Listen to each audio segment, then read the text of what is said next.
before Masha came into our lives. Her world was very different. She used to move with this tiny little wobble that made every step look uncertain. But somehow, even back then, Masha still carried the energy of a cat who refused to let life ruin her mood. And now she lives here with us like she owns the entire house. Every morning, Masha wakes up with new confidence, new curiosity, and honestly, way too much personality for one tiny cat. She still has her little wobble, of course. But the funniest thing about Masha is that she doesn't care about it at all. Bro walks around like she's the queen of the house while slightly drifting, left and right like a tiny fluffy shopping cart. And somehow, it makes her even cuter.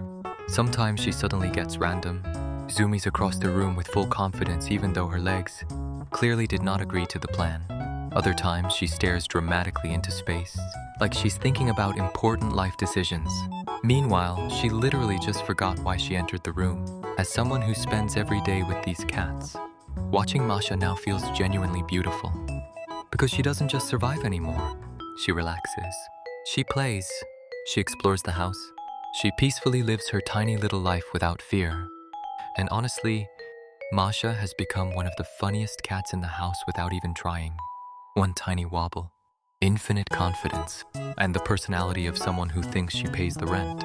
Watching her now compared to the beginning of her journey feels emotional every single day.